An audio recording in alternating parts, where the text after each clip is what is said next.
Welcome back to the deep dive. I hope you're in a place where you can really just settle in right now. Maybe you're driving on a long, empty highway, and this is really the vibe we're going for today. You're just sitting in a comfortable chair, the lights are low, and the world has just kind of stopped. Oh, yeah, that very specific kind of silence. Exactly. We are looking for that Sunday night silence, you know the one.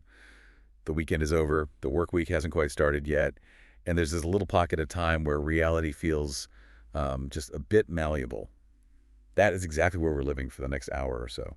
It's often in those quiet pockets where the loudest truths actually come through, I find. Totally. And speaking of truth coming through, we are transporting ourselves back to a very specific moment in time today. We're going to Sunday, January 16th, 1966. It is roughly 10 p.m., and we are in Elmira, New York. And it's cold outside. I mean, it's upstate New York in the middle of January. Definitely freezing. But inside, the atmosphere is super warm. Yeah. We are looking at session 223 of the early sessions, book 5 of the Seth material. Now, if you're new to the deep dive, or, new to Seth in general, you might be thinking, okay, that sounds like a library reference. But our mission today is to open that book and show you that it's actually a treasure map. It really is, and it's a map that covers some incredibly diverse territory. We're going to be talking about the intersection of 17th century spice trading, specifically the logistics of moving nutmeg and cloves across the ocean. And we're going to talk about the mechanics of psychic perception using, of all things, a teapot as our test subject. A teapot, you heard that right. Yeah, and we're also going to look at some very high-level, honestly very aggressive career counseling for the New York publishing world of the 1960s. It's a Venn diagram that absolutely shouldn't exist. You've got pirates, teapots, and book deals. But as we unpack this, I think you're going to see that the thread tying it all together is practicality. This isn't just airy philosophy. It's about how to navigate reality, whether you're on a ship in 1632 or in a meeting in Manhattan in 1966. But before we hoist the sails, we do have some important housekeeping. We need to state explicitly that this deep dive is distributed free of charge on all major platforms for educational purposes. We are here to explore, to analyze, and to learn together. And we absolutely must acknowledge the source. This material comes from the New Awareness Network. They are the publishers keeping these books in print, and honestly, they're doing a huge service to humanity by doing so. If you dig what we are talking about today, you need to go to the source. You really do. We can talk about it all day, but reading the raw transcripts is just a completely different experience. You can find the books at sethcenter.com. Specifically, look for the early sessions. The URL is sethcenter.com/the-early-sessions. We'll remind you of that later, because trust me, you're going to want to verify the lemon cure we talk about. No. But let's set the scene first. Who is actually in the room on this Sunday night in 1966? Well, you have the core trio. You have Rob Butts, the artist and the scribe. He's the one physically writing everything down in his own shorthand, capturing the event live as it happens. And you have Jane Roberts, his wife, who is the vessel. She is the one going into trance and speaking for the energy personality essence known as Seth. Right. And tonight, they aren't alone. No, they have guests. Bill and Peggy Gallagher are there. They're friends, they're curious, and they're actively part of the experiment. The transcript describes the mood as jovial. I want to just pause on that word for a second. Jovial. It's a really key detail. It is. Because I think when people hear channeling session, the mental image is very specific. It's usually dark. There's a round table, maybe some heavy candles. Everyone is holding hands and looking absolutely terrified. It's very Victorian Gothic. Right, the classic spooky seance trope. But this isn't that at all. This is a hangout. This is friends sitting around, maybe having a drink, smoking cigarettes. It was the 60s, after all, and just chatting. Yeah. The fact that one of the people chatting happens to be a multidimensional entity is almost secondary to the chill vibe. Yeah, and Seth has said before that this relaxed atmosphere is actually way better for the connection. If you're tense, if you're scared, you block the signal. But if you're laughing, the channel opens right up. It's all about energy flow. Humor lubricates the gears of consciousness. And that relaxed vibe leads us right into the first event of the night, which I like to call the psychic warm-up. This is such a cool little moment. So the session hasn't officially started yet. Seth hasn't come through fully. But Bill Gallagher mentioned something. He says that about half an hour prior, he just sort of wondered. Yeah, he had a fleeting thought. I wonder if Seth will come through tonight. Or I wonder if Seth is around. It wasn't a ritual. He didn't light a candle and summon anyone. He just casually thought it. And the moment Seth starts speaking through Jane, he addresses it immediately. He confirms it. He says, effectively, I was there. I almost topped in right at that moment because you rang the bell. You rang the bell. That is a wild way to think about how thought works. It really validates the idea that telepathy isn't this mystical, rare event where you have to be some kind of wizard to do it. It's a network protocol. We are all on the network. Bill sent a ping, and Seth received it. It's exactly like when you pick up your phone to text a friend you haven't spoken to in months, and as you are typing, their text comes in. Yeah. You usually just brush that off. Oh, what a coincidence. Must be the algorithm. But Seth is saying, no, that's the literal mechanics of reality. And he actually turns this into a lesson for Bill. He references a previous case, a man named John Bradley, and essentially tells Bill, you need to start treating this as an actual skill. He's saying, Bill, you're in the room. You're part of this energy now. Don't ignore those little nudges. When you feel that impulse or that wonder, treat it as real data. It's a call to mindfulness. It's about increasing the resolution of your own awareness. Most of us walk around in standard definition, totally ignoring the subtle signals. Seth is telling Bill to upgrade to 4K. Pay attention to the premonitions. They are real. So Bill gets this nice validation. Everyone is feeling good. The connection is established. And then Rob Butts decides to engage in a little self-deprecating banter. Which is very Rob. It really is. Yeah. They had been discussing past lives in Denmark in some previous sessions, scattered details here and there. And Rob cracks a joke. He says something like, we're so hopeless we don't even know our own names from back then. It was completely a throwaway line, just a joke about their lack of research or lack of memory. Seth doesn't just laugh. He pivots completely. He goes straight into archivist mode. Immediately. He says, oh, you want names? I have names. And he starts literally spelling them out. This is the moment where the session shifts from a philosophical discussion to a hard data dump. And this is significant because names are verifiable. Or at least there are highly specific assertions. You can't fudge a spelling. Right. So let's look at the roster for this 17th century drama. Huh. Seth identifies Rob, the man sitting there with the pen, as having been a man named Larns Devonsdorf. Larns Devonsdorf. Yep. Seth identifies himself, or the personality fragment he was focused on in that life, as Brons Martzens. Oh, the Martzens. Okay. And Rob's wife in the current life, Jane, was also there. But here's the curveball. Here's the detail that I think really messes with our modern romanticized idea of reincarnation. In this past life, Jane, Rob's wife, was Rob's son. A boy named Graton. Graton. Just let's unpack the psychology of that for a second. Yeah. You are sitting next to your wife. You love her. She's your partner. And this entity uses her voice to tell you, hey, remember 1632? You were her dad. You were telling her to clean her room and do her homework. It completely dismantles the Hollywood version of soulmates, doesn't it? We like to think that we find our person and we are lovers in every life, riding off into the sunset century after century. Oh, yeah, totally. The Notebook style. Exactly. But Seth is presenting a much more utilitarian, functional view of soul groups. He's saying, yes, you stick together. You are a team. But the positions on the field change constantly. Sometimes you're the quarterbacks. Sometimes you're the receiver. Sometimes you're the parent. Sometimes the child. It implies that the purpose of the relationship isn't just romance. It's learning. Okay, last time I was the authority figure and you were the dependent. Let's swap. Now you be the intuitive wife and I'll be the logical husband.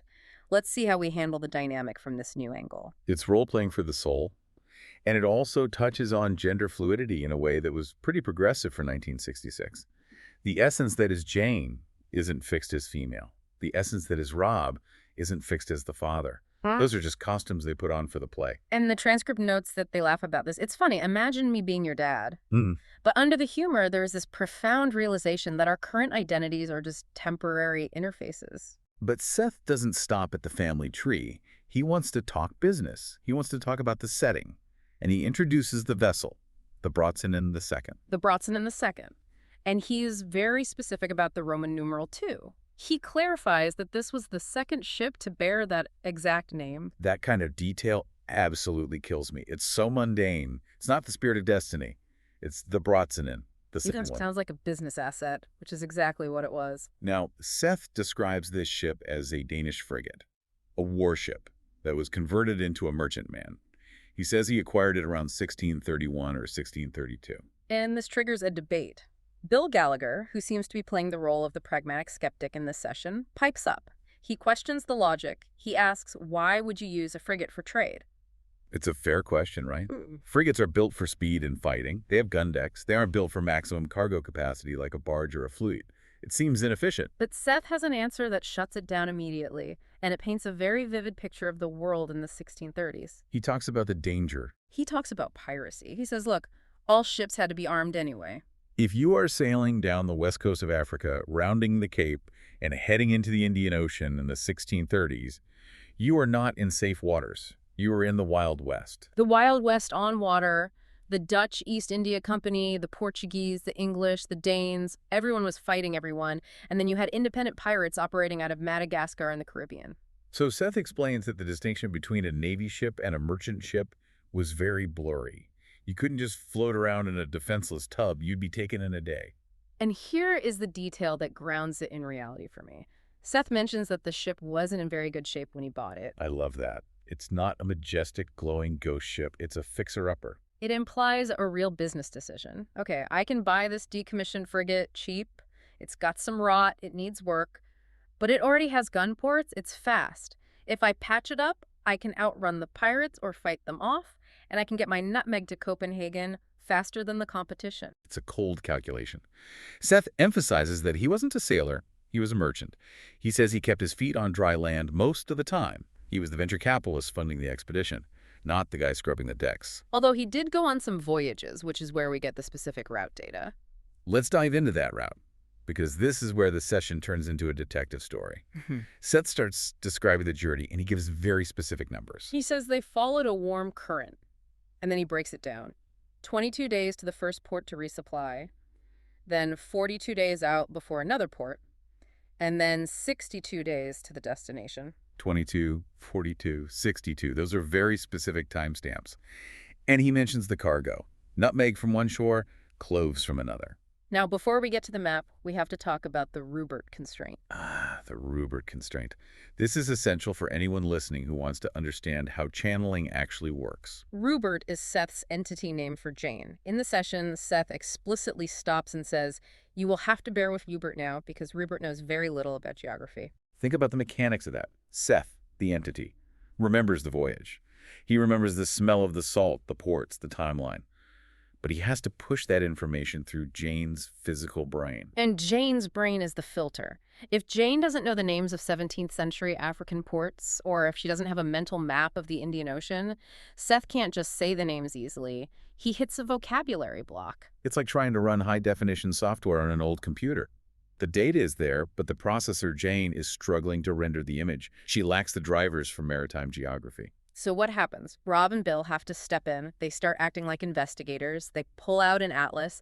They look at the days at sea Seth provided, 22, 42, 62, and they try to map it onto the globe. They trace the line. 22 days gets you to the Azores, or maybe the Canaries.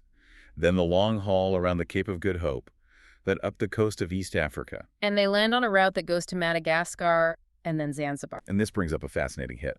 Rob recalls from his own reading, since Rob is a bit of a history buff, that Zanzibar is famous for cloves. But Jane explicitly states in the transcript that she didn't know that. She had no idea Zanzibar had anything to do with cloves. So you have a situation where the information coming through the vessel cloves and Zanzibar matches historical fact, but the vessel herself claims complete ignorance. That is the classic blind vessel phenomenon. It strongly suggests the information is coming from outside her conscious mind. Seth confirms the route but adds a nuance. He says they didn't stop at Zanzibar on all trips. It depended on the weather, the trade winds, and the market. Again, the texture of reality. It wasn't a bus route with a fixed schedule. It was a sailing expedition. Sometimes the wind blows you past the port. Sometimes you hear the price of clothes is better somewhere else. It's worth remembering that the spice trade in the 1600s wasn't just grocery shopping. It was the most lucrative industry on Earth. Nutmeg was worth more than gold. Why? I mean, I put nutmeg on my eggnog, but I wouldn't trade gold for it. Because back then, people believed nutmeg cured the plague. If you had nutmeg, you lived. If you didn't, you died. So Seth, or Brons Martzens, wasn't just selling flavor, he was selling life. High stakes. But the part of this voyage that really blew my mind wasn't the cloves. It was the lemons. Ah, yes. The scurvy cure. This is where the history gets really, really interesting. Seth claims very casually, that his crew knew about lemons and their benefits long before the English officially adopted them. Now, if you open a history textbook, it will tell you that James Lind, a Scottish doctor, discovered the citrus cure for scurvy in 1747. 1747. But Seth is talking about the early 1630s. That's over 100 years earlier. So a skeptic would look at that and say, aha, got you.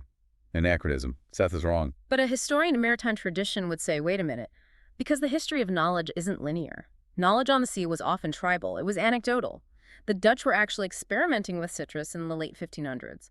Sir Richard Hawkins mentioned it in 1593. So the knowledge existed, but it wasn't official. Exactly. It wasn't in the medical journals. It wasn't Royal Navy regulation. But the sailors knew. Captain says, if we eat the sour fruit, our teeth don't fall out. Seth describes the process in such specific detail, too. He talks about grating the skins, drinking the juice, and this is the part that got me making poultices out of the skins to put directly on sores. And drying the skins to keep in the hold. That implies a preservation technique. They didn't have fridges. Lemons rot. But if you dry the skins, you preserve the oils. You preserve the potency. It suggests a working knowledge.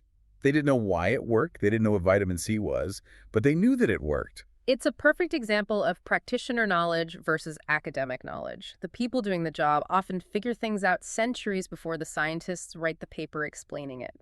Seth is claiming credit for that practitioner knowledge. We knew about the lemons. It's such a flex. It is, and it makes sense. If you are a merchant and your crew dies of scurvy, you lose your ship, you lose your cargo. Keeping the crew alive is a strict financial necessity. So we have Seth, the spice merchant, dealing with pirates and scurvy in 1632.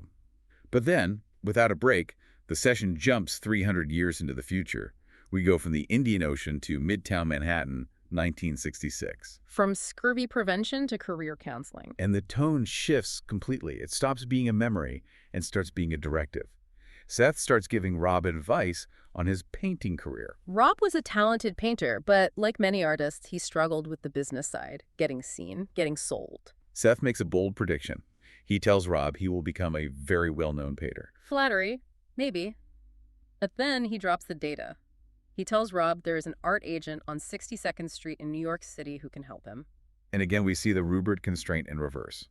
Seth points out that Jane the Vessel knows absolutely nothing about art agents. She's a writer. She doesn't know the gallery district. She doesn't know where the agents live. But Rob confirms it immediately. He says, yeah, 62nd Street, that is exactly the right neighborhood for reputable agents. It's another hit. The entity has access to cultural geography that the host does not. But the most profound part of this advice isn't the address. It's the source of inspiration Seth points to. He tells Rob that his work will become known because of the visions that grow out of the sessions. That is a huge statement.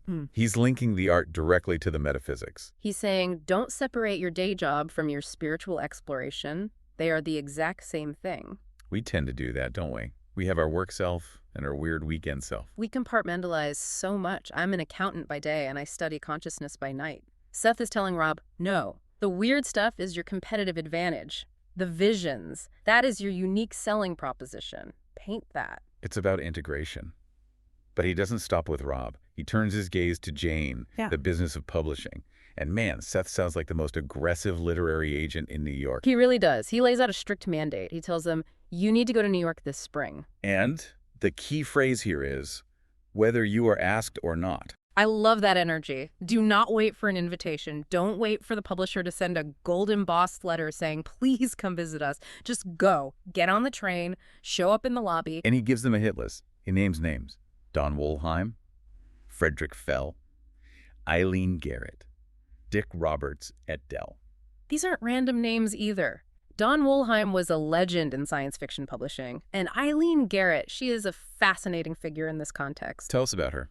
Eileen Garrett was a famous medium herself. She was one of the most tested psychics of the 20th century, but she was also a publisher. She ran the Parapsychology Foundation. She bridged the gap between the spooky and the scientific perfectly. So Seth is strategizing. He's saying, you have this material. It's weird stuff. You need to get in the room with people who actually understand the market. Go see Eileen. It completely dismantles the idea that spiritual people should just sit back and manifest things by doing nothing. Seth is saying, no, manifestation requires logistics. The magic is in the material, but the delivery system is a handshake. It's a meeting. It's a train ticket. Practical magic. And Seth makes a promise here that I think is the emotional anchor of the whole session. He addresses their doubts. Remember, it's 1966. They are still very early in this process. They are likely wondering, is this real? Are we crazy? Is this just our subconscious playing tricks? And Seth tells them, He tells them that as the years pass, the evidence that he is exactly who he says he is, an energy personality essence, will pile up. He says their doubts will vanish because the proof will be undeniable. that gave me chills when I read it. Yeah. Because we are looking back from 2026. We have the luxury of hindsight. We see the volume of material, thousands of pages, the consistency, the complex philosophical systems that emerged over decades. He was playing the long game. He knew that in the moment they were insecure, but he was reassuring them, just keep working. The work will speak for itself. Speaking of work and speaking of testing reality, we have to talk about the teapot. Oh, the infamous teapot experiment. This is the third leg of our stool today. We've had history, we've had career advice, and now we have a controlled ESP test. In a previous session, Seth had suggested they do a series of object tests with the Gallaghers. The protocol was simple. The Gallaghers would pick an object at their home, something Rob and Jane had never seen, and Seth, through Jane, would try to describe it remotely during the session. It's classic remote viewing, basically. Right, and the object the Gallaghers picked was a miniature teapot. A very distinct object. Hard to miss, you'd think. Now, let's look at the data Seth provided. He gave his impressions. He said the target was a rock or stone. Strike one. He said it was speckled in gray. Strike two. And he called it nondescript. Strike three. If you are holding a cute miniature teapot and the psychic says it's a gray rock, you assume they failed completely. Bill Gallagher even draws a picture of the teapot for the records and notes this is anything but nondescript. He's a bit defensive about his teapot. But, and this is the big but, we have to look deeper. We have to look at the other data points. Seth also said the object could be held in the hand. He said it had a connection with water. And most crucially, he said it had an indentation. The opening of the teapot. Exactly. Now, this is where we have to put on our learner hat instead of our skeptic hat. If you are a skeptic, you stop at rock and say fake. But if you are studying the mechanics of consciousness, you ask, why did he see a rock? Seth actually explains this in the session. He admits he messed up. He explicitly says, I was not careful enough in sorting out my own impressions. That is a fascinating admission of fallibility. He is describing the process of psychic perception. He received raw sense data.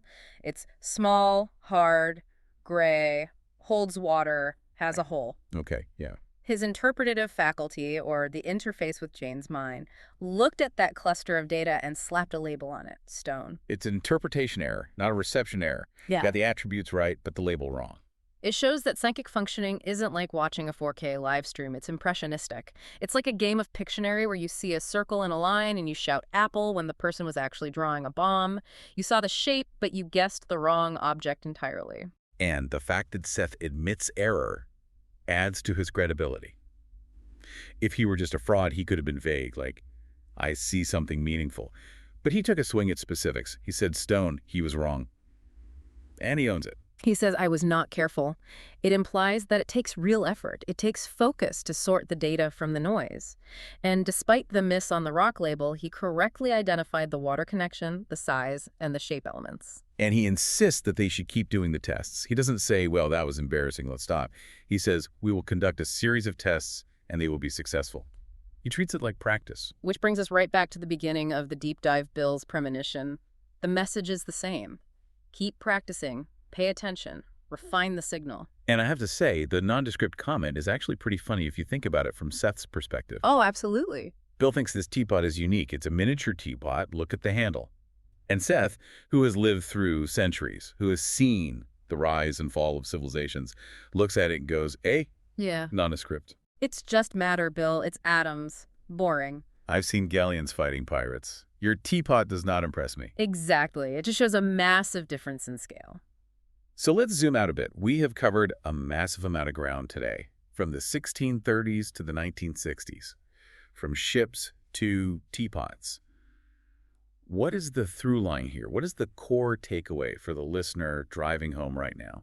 I think the takeaway is the integration of the extraordinary into the ordinary. the seamlessness of it all. Break that down for us a little. Look at the session. You have people sitting in a living room. They are talking about paying bills, making careers work, dealing with health like the scurvy and lemons, and navigating relationships. These are mundane, everyday human problems. Right. We all have them.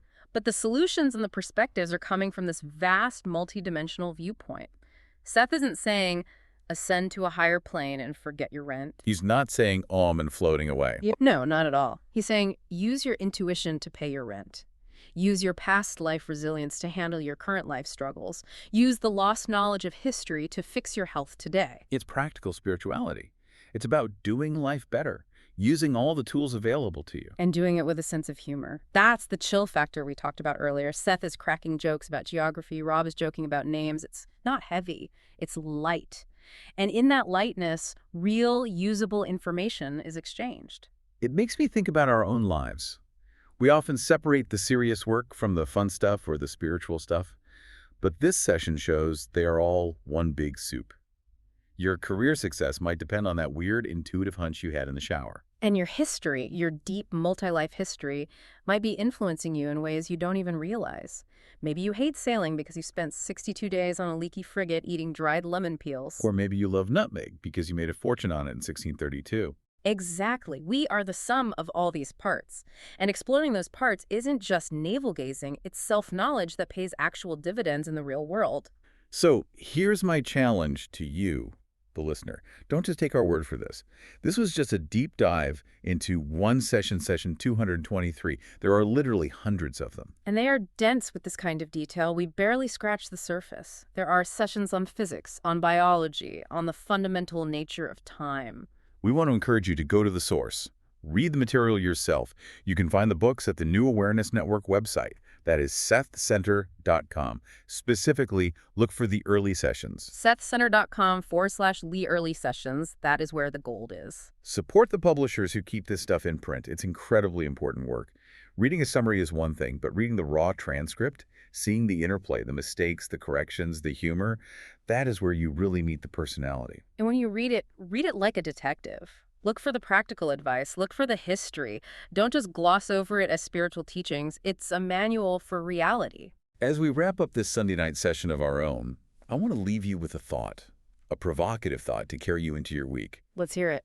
If you had a friend like Seth, who could perfectly remember 1632, who could predict your career success, and who could explain exactly why you just thought of them before they called, what would you ask them next Sunday night? That is the question.